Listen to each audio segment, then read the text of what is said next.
Mesdames et messieurs, bonsoir. Bienvenue au magazine économique chaque dimanche 3h sur Radio Métropole et le dimanche soir à 7h sur Télé Métropole. L'émission est disponible sur YouTube et vous regardez à n'importe quel moment.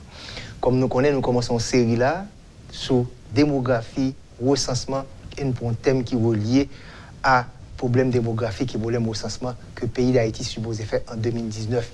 Nous faisons démographie avec santé, nous faisons démographie avec éducation. Donc je dis à nous aller, l'offre, il faut santé, il faut aller à l'école, il faut manger tout, l'agriculture, la nutrition.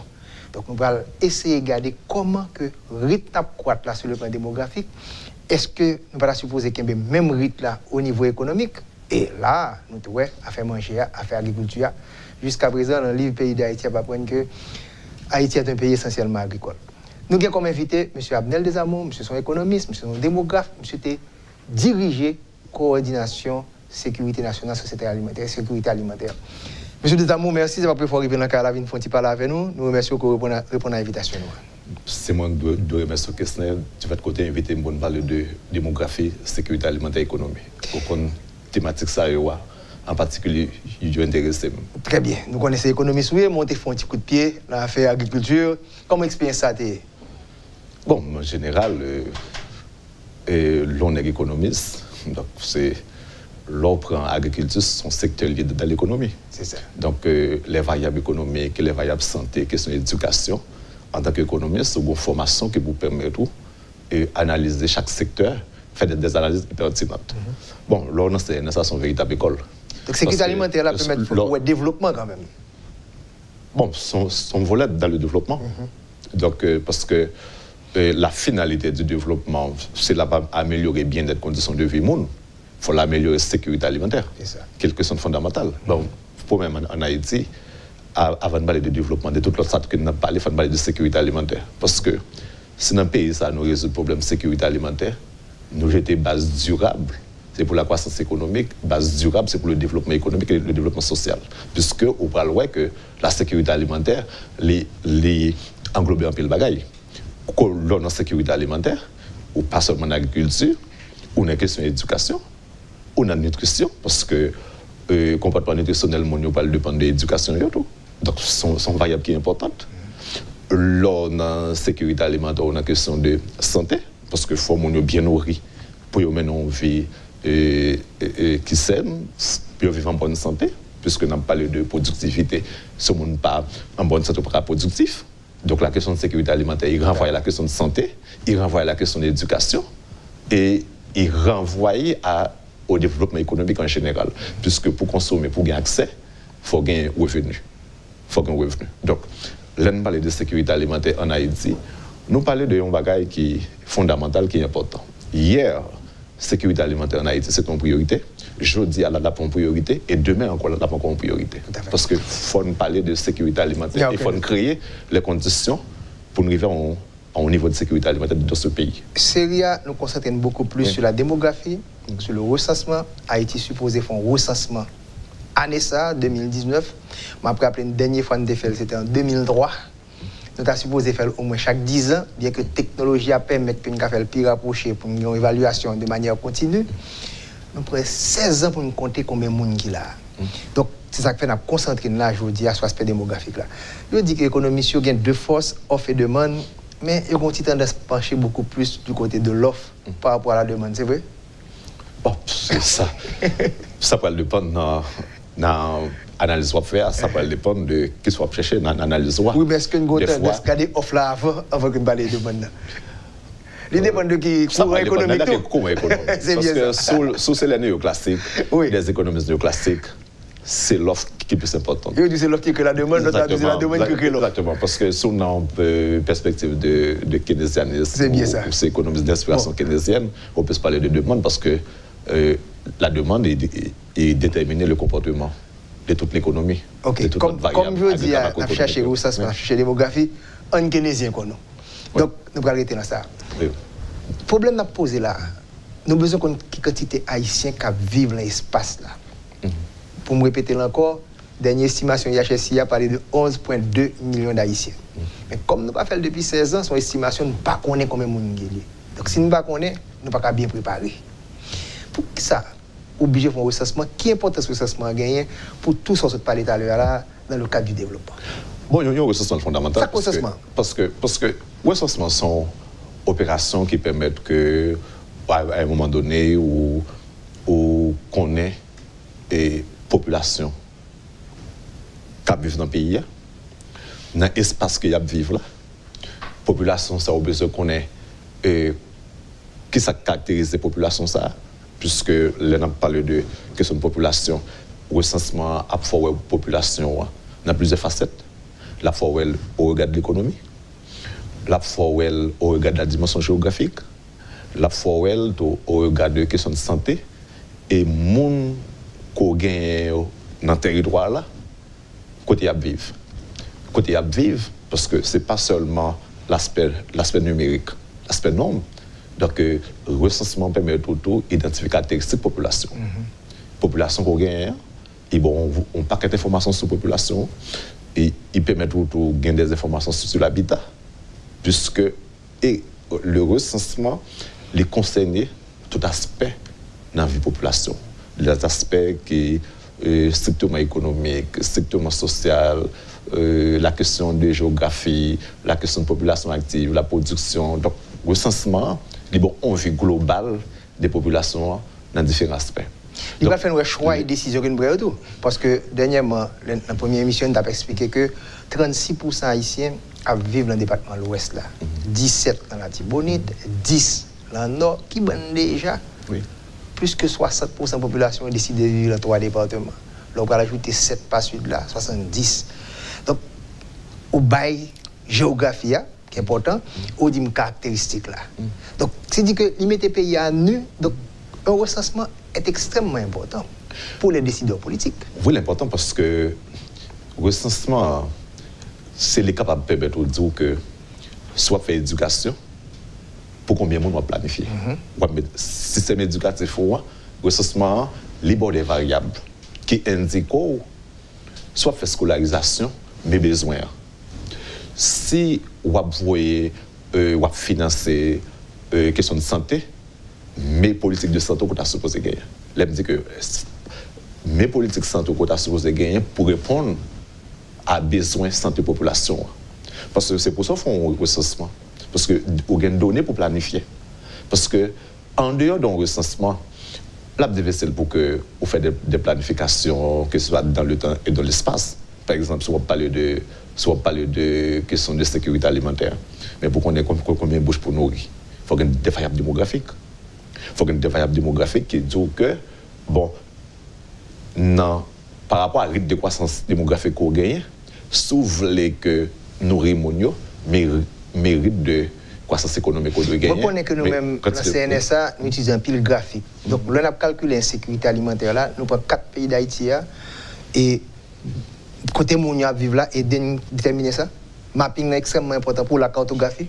Au niveau du CNSA, on fait ça? Oui. Par exemple, là, nous faisons question de recensement. Par recensement, là, nous faisons études sur la sécurité alimentaire. Il y a des données qui montrent nous que, bon, c'est presque même constante. Aucun des sortes dans le pays qui est toujours dans des situations difficiles. Les questions de sécurité alimentaire, que vous prenez, donc, le nord-est, toujours dans une situation de sécurité alimentaire.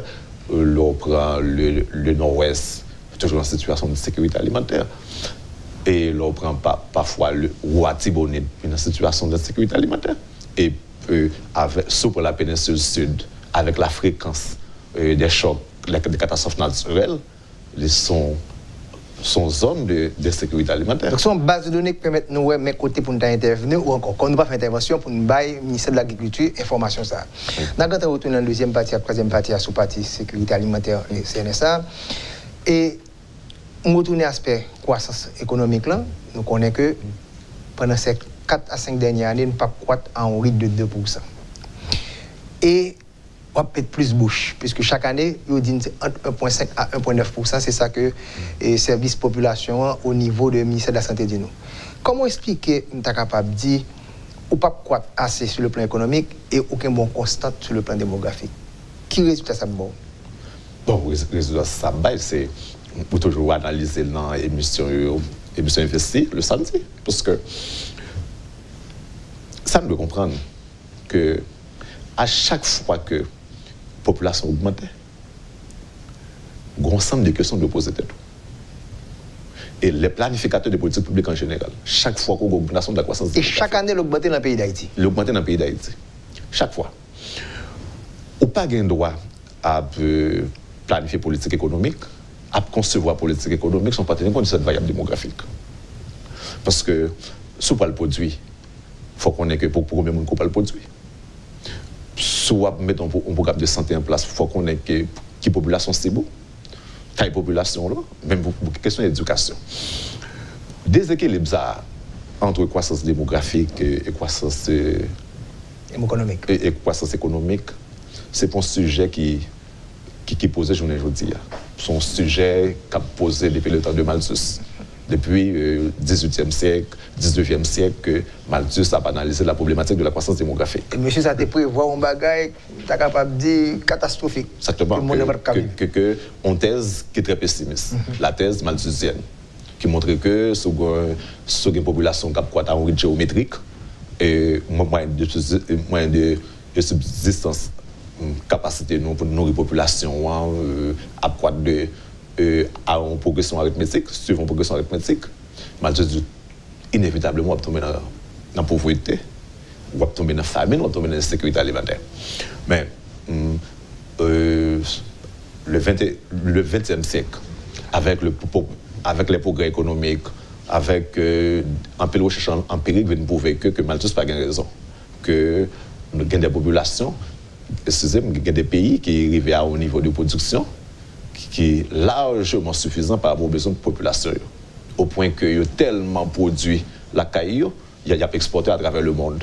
Donc ça veut dire que nous ne pouvons pas prendre thèse malthusienne pour nous dire que son bagage qui son thèse fataliste, dans une certaine mesure, sous quoi que, avec croissance démographique, c'est inévitablement de la pauvreté. Quel est le problème? C'est exactement la situation que nous y est là. Dans notre situation, côté que les 40 dernières années, moins observé chiffres. Il y a des études que moi faites qui montrent que pendant les 60 dernières années, nous croît de moins de 1%. Sur le plan économique? Sur le plan économique. On considère la croissance démographique pendant les 60 dernières années. Qu'est-ce que ça fait comme déséquilibre? Donc, automatiquement que... Nous avons moins que 4 millions de monde, mais nous passons à près de 12 millions. À 12 millions. Donc, ça fait 3 fois au quoi de population là. Et aussi, dit que sur la même période là, si vous faites coupe croissance PIB, on va que pas atteindre 1%. Il n'est pas 1%. Qu'est-ce que ça fait automatiquement? Dès lors que vous avez une croissance démographique, si vous avez 1% de croissance démographique, il faut une augmentation du stock de capital ou de 1%. Ça définit comme stock capital là? Stock de capital, c'est les moyens de production. Les moyens de production. Donc, équipement, usine, pour produire, énergie, main-d'œuvre qualifiée, tel labourable. Donc, il faut que. C'est que. Il faut le croître de 1%. S'il croît de 1%, c'est par exemple croissance démographique de 1%, si je fais hypothèse que la population, dans toutes composantes, les croît de la même façon, population active, croît de 1%. Or, à chaque fois que nous avons une croissance démographique, nous avons de nouveaux travailleurs.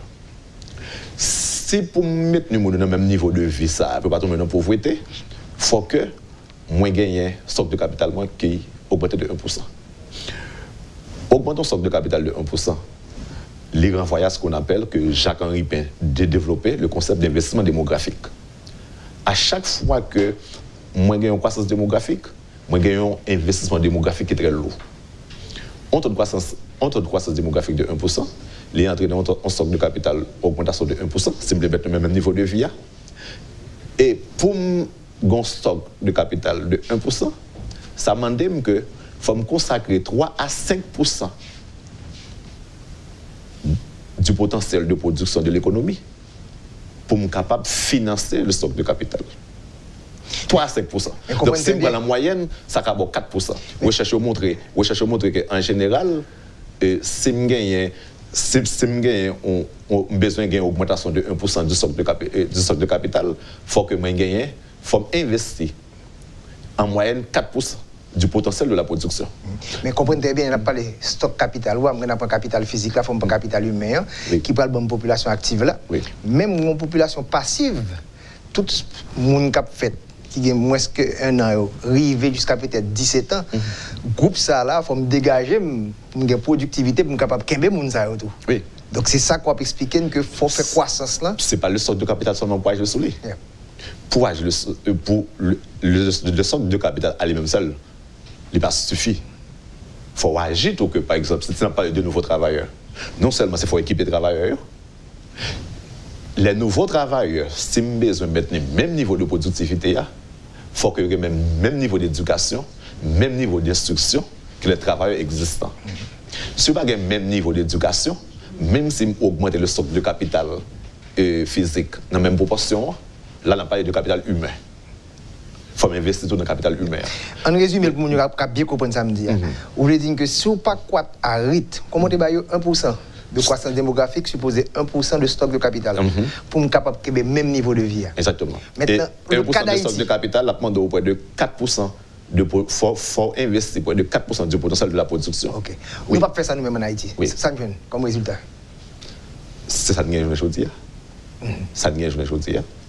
Que y a une insécurité alimentaire massive, c'est la pauvreté massive. C'est ça que nous aujourd'hui. Et que nous pouvons voir que quelle que soit étude qu'on fait sur la sécurité alimentaire, les faits état de pauvreté massive. Par exemple, dès lors qu'on a un pays où on a gagné 3 millions de personnes qui sont en situation de sécurité alimentaire, parfois c'est 3 millions. Par exemple, en période de choc, nous sommes en 2015, avec la sécheresse prolongée, nous avons gagné près de 4 millions de personnes de sécurité alimentaire. Parfois, il y a 3 millions de personnes. Par exemple, toute étude de sécurité alimentaire qu'on fait sur la CNSA, quelle que soit l'estimation qu'on fait, il n'est pas inférieur à 3 millions de monde. Les rapprochés de 3 millions, parfois, il n'est pas 3 millions de monde, ou un pourcentage de 28%, des fois, ou 32%. Donc, de population dans une situation de sécurité alimentaire. Donc, c'est ça le barreau des équilibres. Exactement. On finit pour partie émission avec chiffres ça, pour le public à bien comprendre, puisque nous avons en rythme entre 1,5 et 1,9%. Sur le plan démographique, nous avons à moins de 1,5% pendant les 4 dernières années. Si nous avons besoin de quitter le même niveau que à titre de croissance démographique, ça, qui croissance économique pour nous gagner? Comment nous croître sur le plan PIB? Quelle quantité de richesse nous créer? Nous faisons études dans CNSA, nous avons un modèle de sécurité alimentaire. Un modèle de sécurité alimentaire qui prend un peu le variable économique, qui tient compte, bien sûr, de la démographie, qui tient compte de la démographie, qui tient compte de stade disposé comme progrès technique, fertilisant, l'état actuel de la situation, de le secteur agricole. On paquet de paramètres. Tout paramètre qu'on est capable d'agir sur eux, ils prennent tout en compte dans le modèle. La question de fertilisant. Ils montrent que pour qu'en Haïti, on réduise l'insécurité alimentaire de 3 à 5%, il faut avoir un taux de croissance de 7%. 7% de croissance. Donc, il faut croître à 7% en rythme annuel. En rythme annuel. Sur le plan économique, pour me capable de vivre là. Exactement. Avec le niveau de croissance démographique que nous avons aujourd'hui, avec la situation que nous avons aujourd'hui. Ok. Donc, à ton croître là, Kounia m'a posé une question pour nous finir. Quel taux de croissance démographique idéal pour nous gagner, pour nous capable de mériter même jamais si nous sommes plus pauvres? Bon, avec le niveau de croissance que nous avons aujourd'hui, fort, nous avons un taux de croissance démographique qui est en deçà de 1%. Négatif. Moins que 1%, exactement. Parce que la situation que nous avons aujourd'hui, parce que pour nous arriver à établir un équilibre entre croissance démographique et croissance économique. Voilà, nous suivons le magazine économique sur Radio Métropole, sur Télémétropole, le rendez-vous économique. Nous continuons à série là. Bon, depuis l'économiste vient parole là, il y a une série de réalités, de vérités pour mettre qui du devant nous. Donc, nous sommes trop rapide sur le plan démographique par rapport à la croissance économique. Nous proposons dans quelques instants pour la deuxième partie de l'émission.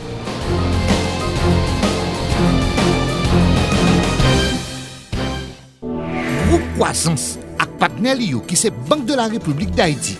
Pour finir, a annoncé 9e édition Sommet international financement à 4e édition FinTech Finance et Technologie, qui a fait sorti 22 pour arriver 27 avril 2019 dans la zone métropolitaine Port-au-Prince. Année ça, thème sommaire, c'est financer agritourisme en Haïti, qui représente le principal secteur économique là actuellement dans les Caraïbes. Là. Secteur touristique là, c'est le plus gros outil pour relancer l'économie nationale. Là. Pas oublier, gros rendez-vous annuel sous finance haïtienne, a fait du 22 au 27 avril 2019, côté BRH. Et BNC, pour célébrer 40e anniversaire et gros croissance 25e anniversaire. N'a rappelé que conférence internationale sous microfinance a fait mardi 23 avril et puis FinTech là le 26 et 27 avril 2019. Groupe Croissance partenaire nous pour tout le temps.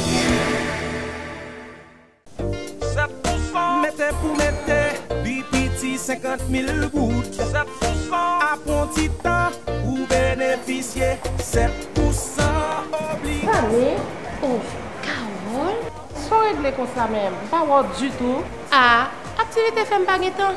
Au contraire, son petit temps prend là pour venir renouveler obligation BRH moyen. On entend parler de obligation BRH. Qui ça lié même? Obligation BRH, c'est un produit banque centrale mettez sous marché pour faire l'argent fait petit. C'est pour PPT 50 000 gouttes ou qu'à mettre dans l'obligation BRH cap rapporte 7% intérêt chaque année. 7% intérêt chaque année? Ça bon net oui. Et puis son petit dollar m't'a pas lâché pour me serrer oui Fanny. Ah, pas jouer nos marchés. Qui a fait acheter dollar serré ça? S'il descend ou bon, s'il monte, BRH a mettre un petit plus sous 7% là. Qui donc pas de perdu nos marchés. D'ailleurs, c'est renouvelé l'obligation BRH là pour 3 mois. Et puis qui compte exactement m'a besoin de produit ça? Ou a besoin dans toute banque yo, à toute coopérative qui dans fédération yo, ak dans l'autre institution financière yo. Eh bien, à obligation BRH, tout j'aime gagner. Ou fin parler Carole, malé. Kounia, gen plus avantage toujours l'entrée dans obligation BRH. Si vous faites le fait 3 mois, BRH a 7% intérêt. Si c'est 6 mois, intérêt à 7,25%. Et puis, si vous faites une année dans obligation BRH, vous avez 7,50% intérêt sous maman l'argent. Mettez pour mettez.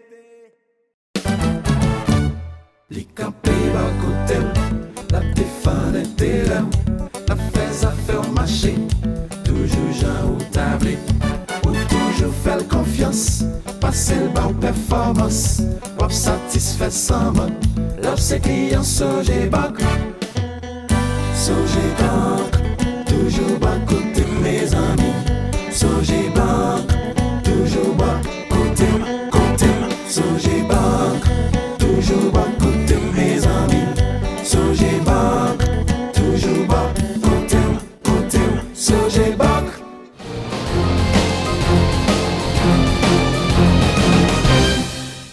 Nous avons dans ce magazine économique sur Radio Métropole chaque dimanche à 3h, 100.1 FM et le dimanche soir, chaîne 52 Télémétropole.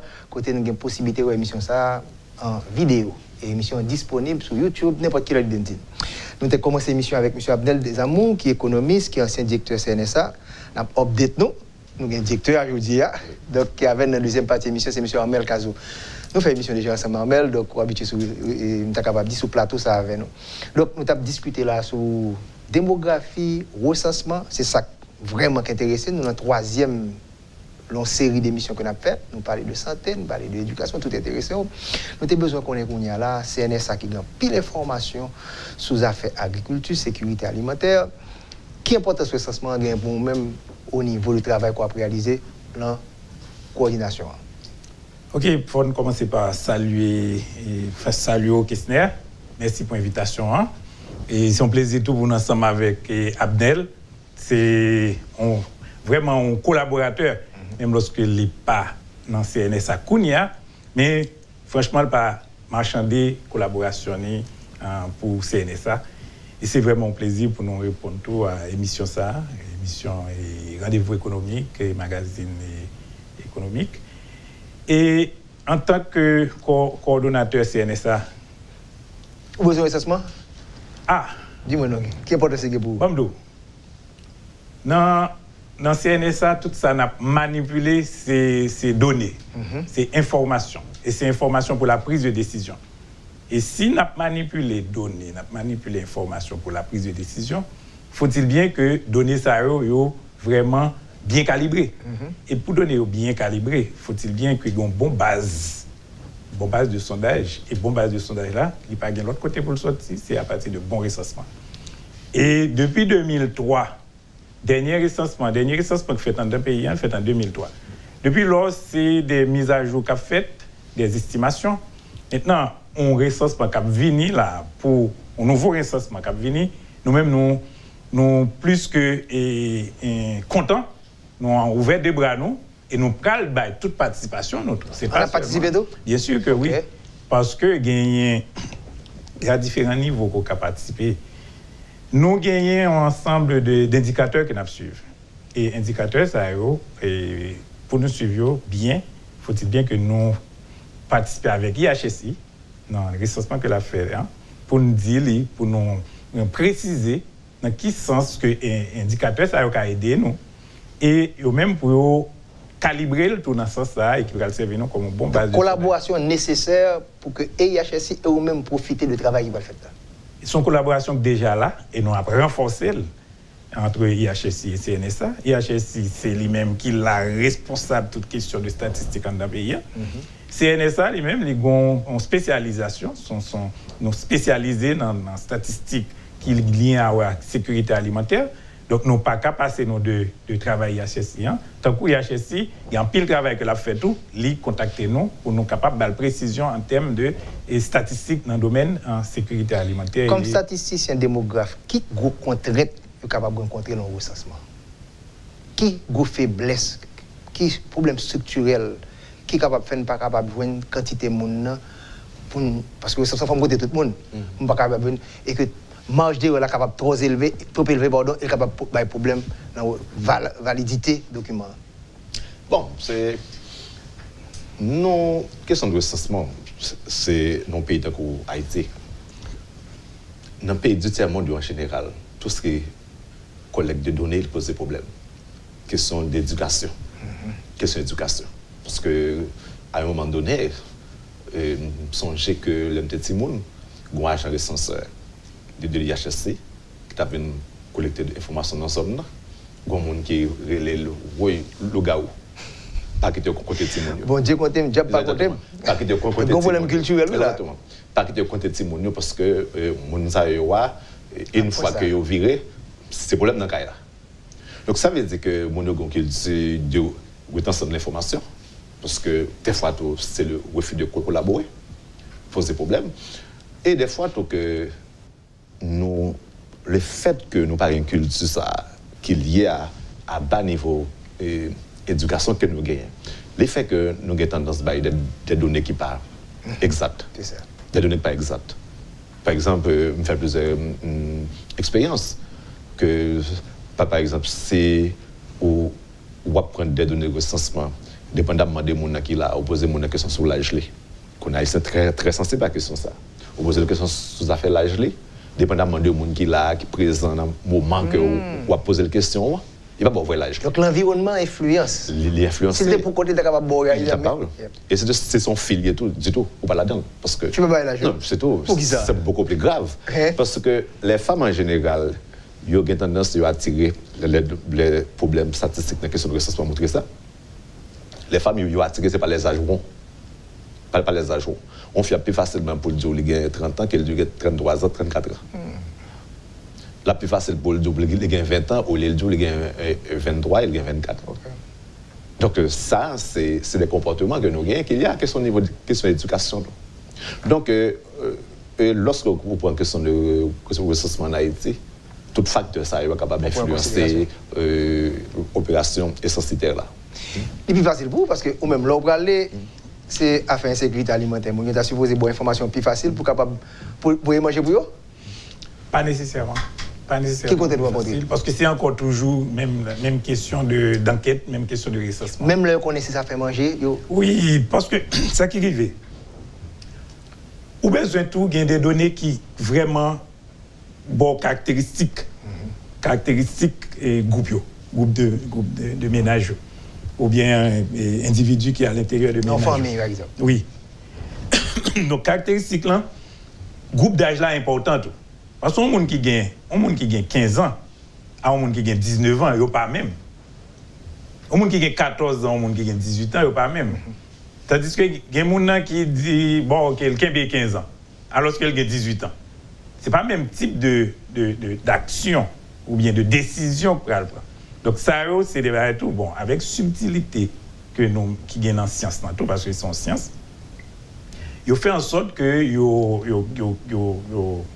contourner ça avec plusieurs types de questions qui sont capables de mener à plus ou moins cerner et problème ça. Mais c'est encore que c'est pour sécurité alimentaire ou l'autre type de recensement, les problèmes n'ont toujours démarré. D'accord. Où t'es quitté CNSA qui est comme directeur? 2016. 2016. Bon, question ça pour tout, mais pour nous les deux parce que c'est deux directeurs qui là. Nous d'accord avec ça. ODD2 fin 0. Agriculture, sécurité alimentaire et nutrition. Est-ce qu'il y a une possibilité pour Haïti arriver à atteindre l'objectif fin 0 en 2030? Nous-mêmes qui avons problème de sécurité alimentaire. Non. ODD2 n'y a pas pour nous? Non. Pas aucune possibilité? Pas aucune possibilité. Pour m'éliminer à faire grand goût? Non. Parce que l'orientation de politique économique, nous n'a pas montré que nous sommes en route là. Parce que pour parler de fin 0, il y a des choix de politiques publiques que nous sommes supposés faire. Depuis sommet ça, cette affaire de développement durable, ODD. Qui ça fait en Haïti en termes de politique publique? En faisant cette analyse, nous avons parlé de niveau de croissance tout à l'heure. Le niveau de croissance de 7%, sous base de réduction entre 3 et 5% de sécurité alimentaire. Si nous parlons de fin 0, nous ne pouvons pas parler d'éradication de la sécurité alimentaire parce que la faim, résoudre le problème de la faim, pas veut dire résoudre nécessairement la question de la sécurité alimentaire. Mais pour nous prendre la question de la faim seulement pour nous résoudre, ça veut dire que faut nous avoir un pays, au moins, si nous voulons retenir la question agriculture, il faut nous être capable de arriver même à une certaine autosuffisance alimentaire. Ça veut dire arriver à l'autosuffisance alimentaire, ça ne veut pas dire que ça va garantir l'élimination de la faim. Mais au moins, la question de production, elle est là, qui va permettre de stabiliser les prix, qui va permettre que les agriculteurs, les produits, c'est pour le nourrir tête. Mais même si nous arrivons à une question d'autosuffisance alimentaire, ça va demander que nous avons une économie qui génère des revenus. Parce qu'en Haïti, si le coordonnateur de la CNSA, Agonome Kazo, est capable de dire ça, parce que à chaque fois, il y a une sécurité alimentaire qui réduit en Haïti. Il y a des actions, des programmes, des actions que les institutions dans le domaine humanitaire en Haïti, qui ont fini, ils fait des interventions ciblées, des interventions de type cash for work, food for work. Y aller à un moment donné, ils permettent que les gens aient accès à la nourriture. Et puis, donc, ce n'est pas politique économique, ce n'est pas politique agricole qui bat les résultats. C'est intervention. Le plus souvent, nous reconnaissons que lorsque la production agricole l'a améliorée, il y a un certain impact sur la sécurité alimentaire. Okay. Mais en général, lorsque il y a une réduction de la sécurité alimentaire après un choc, le plus souvent, c'est grâce aux interventions massives des ONG dans le domaine de la sécurité alimentaire, des gens qui sont en situation d'urgence, des programmes de cantine scolaire, des programmes de cash for work, food for work, un ensemble de programmes qui permettent qu'on ait une réduction de la sécurité alimentaire. Mais ce n'est pas des politiques publiques en tant que telles qui conduisent à ça. Pas des politiques volontaristes qui disent que nous voulons arriver à un niveau de fin 0, mais ensemble des politiques publiques à mettre en place. Donc, je ne sais pas quoi il y a ça. Donc, Agonome Kazo est capable de dire ça. Donc, l'expérience, lorsque il y a une sécurité alimentaire qui réduit, il faut capable de dire que lorsque secteur agricole là, ou une croissance qui est encore plus faible, lorsqu'on perd des récoltes là, c'est encore beaucoup plus grave. Donc, ça veut dire que il y a plus de gap à combler, il y a plus d'efforts qui sont faits de la part des bailleurs, de la part des ONG pour capable de rétablir la situation. Avec deux chapeaux là, agroéconomiste, je cite un rapport CNSA, la croissance économique du pays reste résolument en dessous de la croissance démographique, en raison d'une agriculture en déclin depuis les années 80. Tendance ça, toujours là, cette tendance lourde. Ok, je réponds à une question, je vais aller dans la ligne Abdel, mais je vais nuancer. Nuance, lorsque il y a objectifs de développement durable, ODD 2, qui cernait la question de réduction de l'insécurité alimentaire ou élimination de l'insécurité alimentaire, amélioration de la nutrition et promouvoir une agriculture durable. Bon, nous-mêmes, comme pays, effectivement, nous vraiment en dehors de la plaque, dans un certain sens. Mais nous avons dit que, étant donné que son objectif, et son objectif au niveau mondial, pour 2030, en fait, pour nous inscrire nous dans des démarches là. Inscrire dans des démarches là au plus haut niveau de l'autorité pays. Et dans ce sens ça, gagner d'accord avec Abnel, si la politique publique n'a pas appliquée, eh bien, ou pas dans bataille. Mais gagner un effort qui commençait, effort là, il commençait dans le sens que gagner au niveau de primature là, il y a une task force qui était mise en place et qui arrivait à coucher un document de politique qui était à l'attente de la validation de l'exécutif, mais aussi au niveau du Parlement. Et là, donc, c'est rendre un petit peu hommage à la Chambre des députés qui, eux-mêmes, ont créé au niveau de la Chambre des députés un fonds, qui est le Fonds parlementaire contre la faim. Et eux-mêmes, ils ont montré qu'ils ont une sensibilité pour question, pour le travail, pour le porter, pour le baron rapport. Est-ce que vous prenez action dans le budget? Exactement. Et bien, c'est dans ce sens-là. D'accord, c'est dans ce sens-là, parce que c'est l'air après. Est-ce que la parole et les actes, ils vont aller ensemble? Donc, vous estimez qu'aujourd'hui, il y a une réflexion, planification, un plan là, qu'on a assez l'argent pour mettre des plans? Gagner action et l'argent. Parce que le plan là, politique là, il était pour adopter comme politique publique pour la question de sécurité alimentaire, et puis mettre l'argent. Et lui-même, il y a un effort de réflexion fait là-dedans, c'est que, au lieu de regarder des budgets moyens, il doit regarder budget programme. Ça veut dire inscrire dans la démarche un programme avec un objectif de résultat. Ça, c'est son démarche qui est censée en réflexion pour une validation. Très bien. Et les ça, d'accord avec Abnel, tant et aussi longtemps que ça n'est pas inscrit comme politique publique qui en application, eh bien, nous ne pouvons pas espérer quelque chose. Je vais le chef pour Abnel, pas d'accord avec vous. Dans la troisième partie de l'émission, nous avons une petite pause, nous allons retourner dans quelques instants.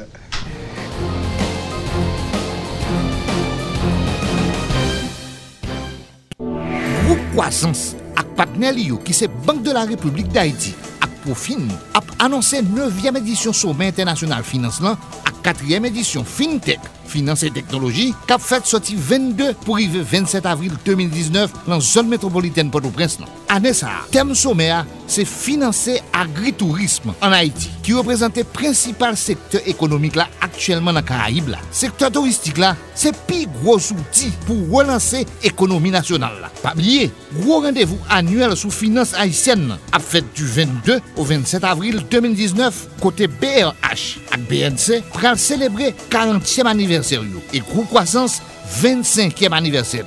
N'a rappelé que conférence internationale sous microfinance a fait mardi 23 avril et puis FinTech là le 26 et 27 avril 2019. Groupe Croissance partenaire nous pour tout le temps.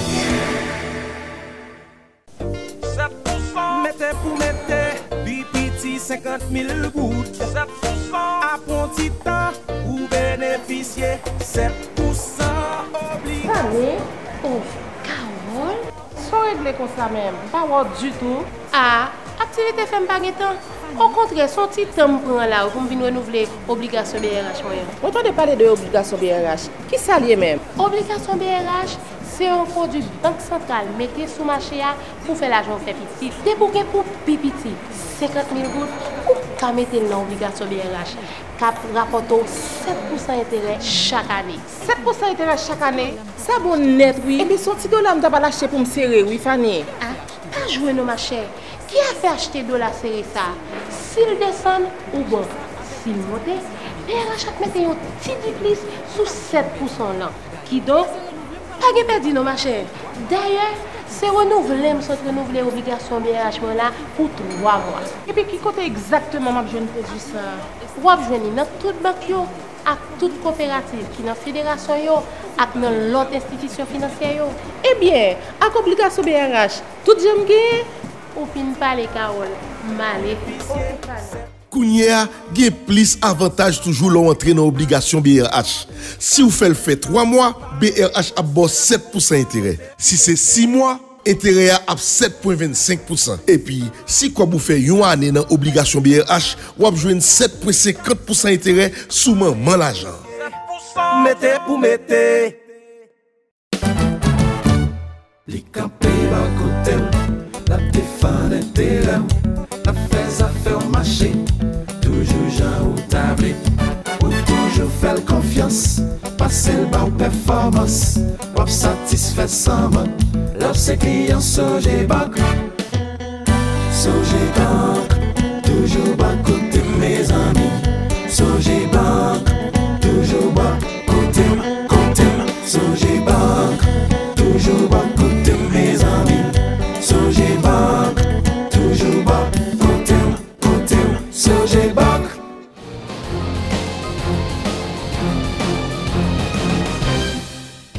Après sur le magazine économique sur Radio Métropole, chaque dimanche à 3h, 100.1 FM et le dimanche soir, chaîne 52 Télémétropole et émission capable n'importe quel blé sur YouTube. Nous gagnons Abnel Desamours, ancien directeur CNSA et actuel directeur, M. Armel Cazo. Nous avons fait regarder comment on a mis chapeau économique là et agriculture là, mais pas oublier que c'est dans le cadre démographie, recensement pour le fait là.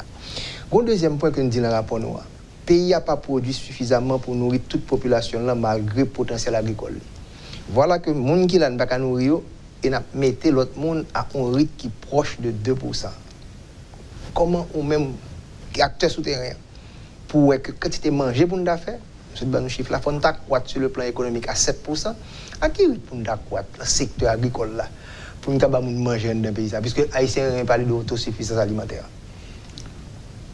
Il faut que tu aies gagné un rythme soutenu de croissance qui allait au-delà de 6 à 7%. Au niveau secteur agricole là. Secteur agricole là. Donc, il faut dans la prière pour pas gagner des désastres naturels. Pour la et là, ça, on mettait tout facteur ça sous contrôle. Tout facteur ça. On va dire quoi, éliminer. Mais on mettait sous contrôle. On fait plein de contingences.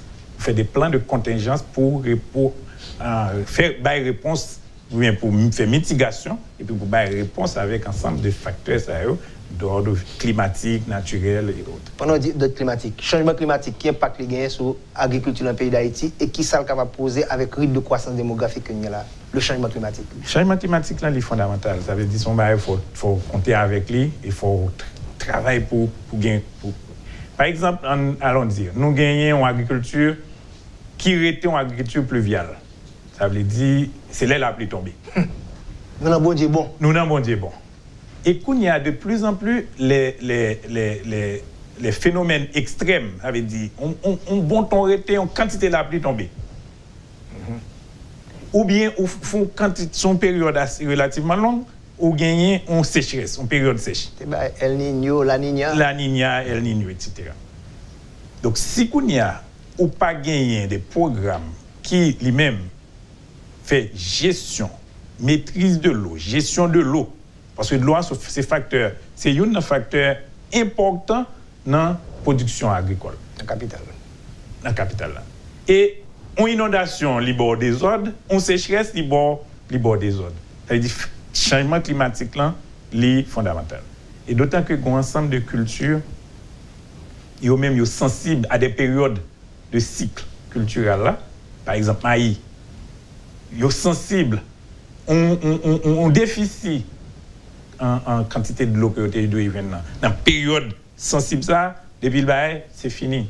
Foutu. Ça veut dire qu'il y a des petits bougons, maïs, raboubri, etc. Insécurité alimentaire, problème, il est capable de problème politique. Tout. Le modèle économique, le changement climatique, là, on prend en considération? Non, nous pas de variable côté que un modèle là, côté que nous prenons en compte ce changement climatique. Mais là, on parle de croissance au niveau du secteur agricole. Jean-Économe Caso se dit là, il faut tenir compte de l'aspect climatique de la question. Parce que je ne dis pas qu'on ne peut pas faire agriculture, je ne qu'on fait autrefois. Agronome Caso parle de cycle agricole, il parle de perturbation des saisons.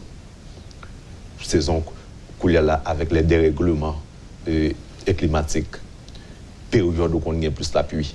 Dans le moment période où on a l'appui, pas là ça rejoindre. Des fois quand on pas tenir, c'est là ça où on a l'appui. Ça veut dire que on pas toujours joindre l'appui au moment opportun. Les cultures ont besoin d'appui, elles pas joindre. Et si elles pas besoin, c'est que ça y a perturbé l'agriculture. Donc ça veut dire que si pas gagner des politiques qui permettent notamment j'en parle de la maîtrise de l'eau, la question de sécurité, la question de changement climatique, on parle là-dedans. Et tout affaire de cyclone, on a regardé des questions de sécheresse. À chaque fois que gagne des questions de sécheresse, nous avons nous en 2015. En 2015. Mais actuellement, tout. Exactement, oui. Mais la sécheresse qu'on a gagnée en 2015, sécheresse prolongée, comme elle mettait dans une situation de crise alimentaire. À naissance encore, c'est regarder que les cartes de la CNSA études CNSA de faire et montrer que la situation est grave encore du point de vue de sécurité alimentaire. Donc ça veut dire que tout choc cumulé que nous gagnons, c'est qu'on mature, le cyclone est plus fréquent, plus récurrent. Donc la nature, les désastres naturels ont un gros impact sur l'insécurité alimentaire. Insécurité alimentaire. Et les changements climatiques les permettent que le cyclone soit plus fréquent. Donc ça c'est des barrières que nous devons contrôler. Et les comparaisons que l'agronome Caso se dit là fondamental que dans la question de l'on pose la question combien de croître dans la question du secteur agricole là pour nous capable de réduire la sécurité alimentaire. Même modèle ça a développé et montrer que la croissance de l'économie en général a plus d'impact sur la sécurité alimentaire que la croissance agricole en tant que telle. Ça veut dire que pour une réduction plus significative, il faut qu'il y ait plus de croissance au niveau du secteur agricole. Il faut qu'on ait un niveau de croissance beaucoup plus élevé au niveau du secteur agricole pour capable parce que bon nous sommes capables de comprendre que on pas question de facteurs, c'est un modèle qui est basé uniquement sur les revenus.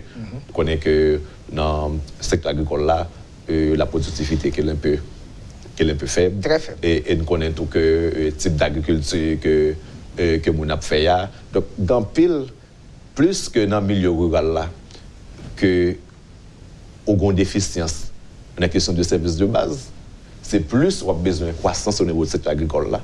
Si on ne peut pas porter les services de base, tous les services de base, c'est capable de permettre que mon yo capable de dépenser moins pour les services de base, il y a plus de scope pour investir dans la question de l'agriculture.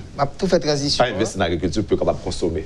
Oui. Pour agronome Caso qui dit dans le rapport ménages qui dépendent, familles qui dépendent exclusivement de l'agriculture, c'est les plus pauvres parmi les pauvres. Et nous avons demandé aux gens de faire l'agriculture, mes amis. Est-ce que phrase a bien dit? Il dit l'homme vit de secteur agricole, l'homme travaille dans le secteur agricole, là, c'est mon pauvre quoi? Eh bien voilà. Et constat, il fait. Mais remettre là, ça veut dire qui ça pour porter comme élément, il y a encore là tout.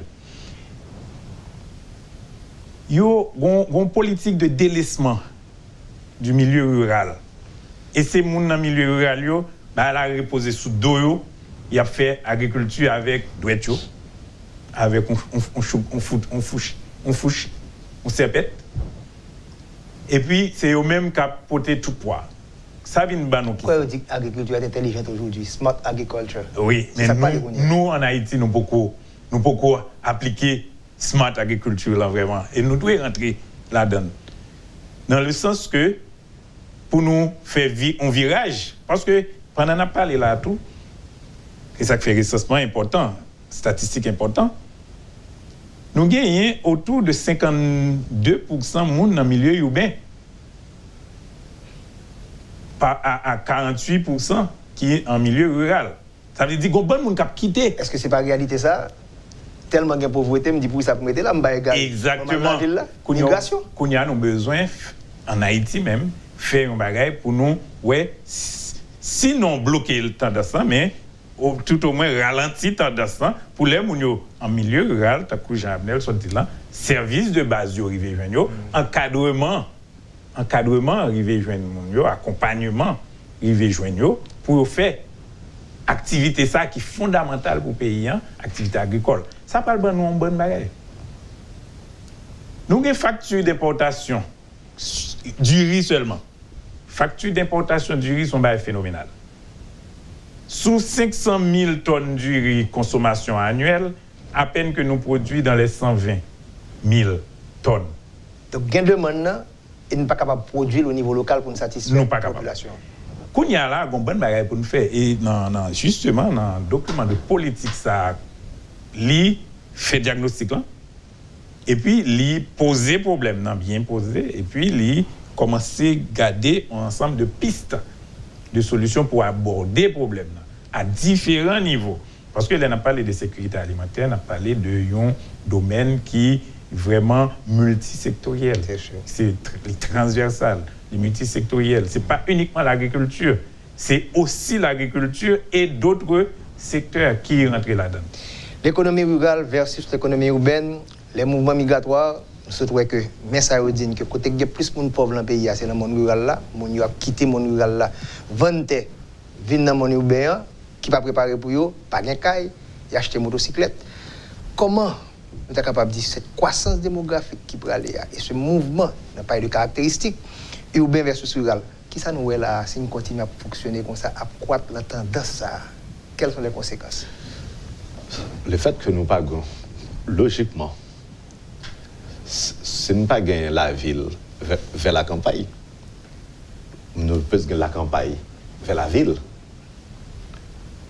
Ce n'est pas politique ça que nous gagnons des politiques d'aménagement du territoire qui va permettre que les gens vivent dans le territoire à côté que y a. Donc, la vie, je veux dire, sont chaos dans le milieu urbain. Et même là, on a parlé de la géographie de la pauvreté, la géographie de la sécurité alimentaire qui a déplacé le problème dans le milieu rural vers le milieu urbain. Aujourd'hui, nous avons parlé du milieu rural comme proche de la sécurité alimentaire. Aujourd'hui, les études montrent que nous faisons études de sécurité alimentaire dans le milieu urbain. Nous avons des points de sécurité alimentaire dans le milieu urbain. Ça veut dire que les gens qui sortent dans la pauvreté dans le milieu rural, ils viennent retourner dans la pauvreté encore dans le milieu urbain. Le milieu urbain, ce n'est pas le problème. Parce que lorsque, logiquement, qui ça a accéléré l'urbanisation? L'urbanisation est supposée liée au développement de l'industrie. Parce que, qui dit urbanisation, le des taux d'urbanisation que nous gagnons, il peut accompagner du développement du secteur industriel. Parce que, au fur et à mesure où l'économie a développé, que les secteurs agricoles, l'industrie, les libérer le secteur agricole un peu de main-d'œuvre abondante qui est dans le secteur agricole là, il est capable de venir absorber. Mais lorsque les gens sont dans le milieu urbain, pas d'industrie, pas de travail dans Port-au-Prince, pas des infrastructures d'accueil. Donc, c'est la même situation. Les gens qui quittent la pauvreté en milieu rural, ils viennent tourner encore dans la pauvreté dans le milieu urbain. Donc, bon, mon dans la tête, puisque il y a plus d'opportunités en milieu urbain, donc on est capable de comprendre que la probabilité est capable de plus élevée pour capable d'améliorer la situation qu'elle est en milieu rural, mais on constate que les gens vient dans le milieu urbain. D'abord, c'est ça que tout habitat précaire que nous gagnons, insécurité, tout ça que nous gagnons, qui ça veut faire dans le milieu urbain, que pas d'emploi, le secteur formel d'emploi pas capable d'absorber. Qui ça veut faire, c'est le petit commerce qui génère des revenus assez faibles, assez précaires. Donc, on marchand qui a un bac surette, qui a un banque bonbon, un marchand ambulant, qui a un petit sachet dans main, des sachets de l'eau. Ça, c'est son forme de reproduction de la pauvreté en milieu rural. Donc, en milieu rural, on dit que la productivité est même assez faible, que on n'a pas produit suffisamment pour le capable bon niveau de revenu. Mais l'aile dépassée, en milieu urbain, je trouve que c'est la même situation. Parce que tant que l'économie, dans sa globalité, dans son ensemble, que ne peut pas permettre une amélioration substantielle, excusez-moi, il ne peut pas permettre qu'on saut, il ne peut pas permettre un fonds qualitatif en termes d'amélioration des conditions de vie, que mon retrouve dans le milieu rural, que mon retrouve dans le milieu urbain. Donc, même si vous sortez là, la population a déplacé d'un zone à l'autre, et puis, même niveau de vie. C'est ça qui fait que je veux dire que mon plus tendance à parler de la ruralisation dans l'urbanisation. Le urbain. Exactement. Et lorsque nous allons lancer des banlieues qui ne sont pas au presse, ouais, même mode de vie, mon en milieu rural, il reproduit dans le milieu urbain. C'est bien que l'on en ville, en Haïti, par contre, qui l'on en ville, qui l'on en milieu rural. Nous avons fait là avec Agronome Caso. Il fait plus petit dans le rural là que dans l'urbain. Donc, est-ce que ça son pression représentée pour la sécurité alimentaire là-dedans? Très sûr. Très sûr, lorsque nous menons des enquêtes et puis nous avons analysé l'enquête pour nous les caractéristiques, les causes de l'insécurité alimentaire, mais la taille du ménage. Taille ménage là, c'est une cause. En plus de l'autre facteur, mais taille ménage là, c'est fondamental. Donc, un bon recensement qui montre là et puis qui permet qu'il y a une planification pour vraiment des décisions fondamentales pour la sécurité alimentaire. Très bien. Abdelizamou, vous avez cheveux blancs avec job qui était le plus. Je ne sais pas comment c'est que cheveux blancs, non? Mais c'est mon job facile. Mais encore une fois, compliment pour l'institution que vous même tu prends la relève et qu'on continue là. Vous connaissez une institution qui est vraiment reconnue dans le pays, qui a bonne information et nous portons contribution dans la démographique là et au sens pour arriver là pour aller ça. Merci beaucoup, monsieur. Merci. Merci. À la semaine prochaine.